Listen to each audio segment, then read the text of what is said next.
Ini adalah bulan ke-9 semenjak kelulusan gua dari SMA. Melepas seragam putih abu, mulai memilih jalan hidup gua sendiri. Mau lanjut kuliah, kerja, atau gap year. Dan gua memilih gap year karena belum punya duit buat kuliah. Teman-teman gua kebanyakan pada lanjut kuliah. Ada yang kuliah sekedar kuliah padahal gak serak sama jurusannya. Ada yang kepaksa kuliah di suatu jurusan karena keinginan orang tuanya. Ada juga yang benar-benar tahu tujuan hidupnya kemana, berjuang mati-matian, dan sekarang berhasil masuk ke kampus impiannya. Sebagian teman gue yang lain ada yang milih kerja. Ada yang sekarang udah kerja di bank, tiap hari snapgramnya ngitungin duit orang. Ada yang gak sengaja ketemu di minimarket, rupanya sekarang dia jadi pelayan tokonya.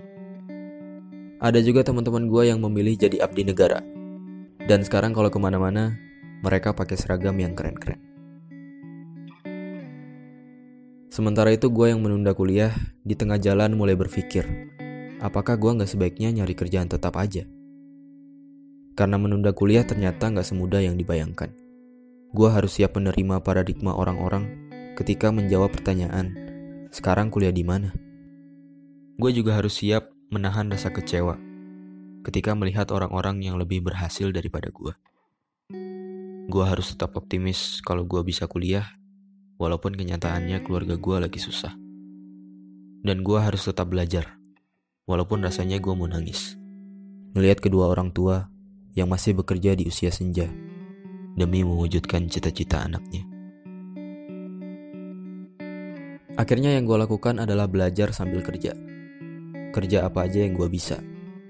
Gue bisa ngedit video, gue manfaatin buat ikutan lomba-lomba video di internet. Gue bikin video-video pernikahan.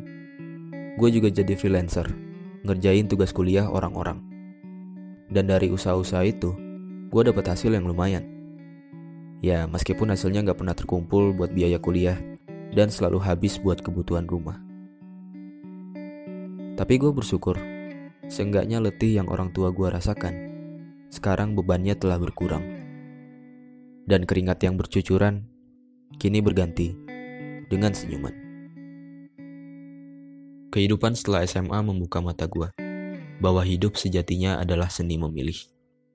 Memilih mana yang mendingan. Karena pilihan apapun yang akan kita ambil, ingatlah bahwa tidak ada pilihan yang benar-benar sempurna. Mereka yang kuliah pernah bilang, enak ya, dia udah kerja, udah bisa jajan pakai duit sendiri. Mereka yang udah kerja juga pernah bilang, enak ya yang nunda kuliah, bisa nyantai-nyantai di rumah. Sedangkan mereka yang menunda kuliah bertanya-tanya, kapan ya gue bisa kuliah? Bisa gak ya gue keterima kerja?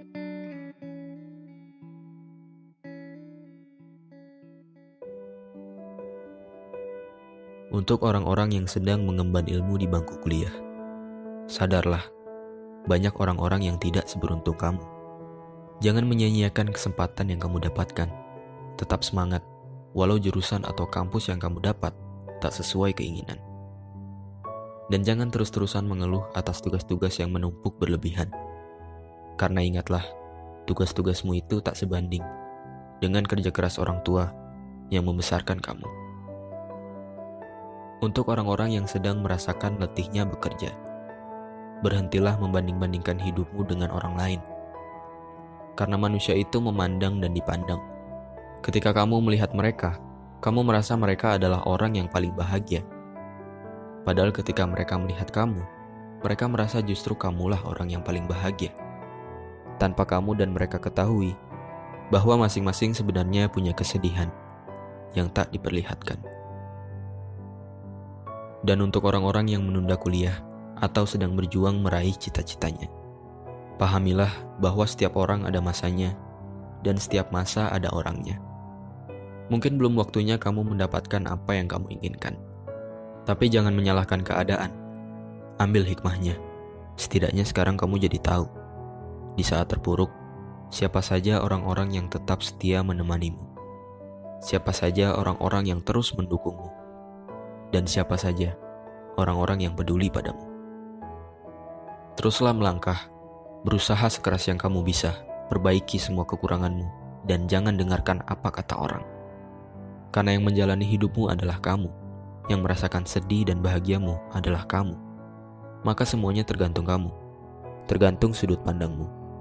Bagaimana cara kamu menyikapi setiap cobaan? Apakah dengan bersedih, berlarut-larut, atau malah bersyukur atas pelajaran yang kamu dapatkan, dan berusaha bangkit dari keterpurukan? Dan berdoalah, minta kepadanya supaya kamu cepat bertemu dengan waktu.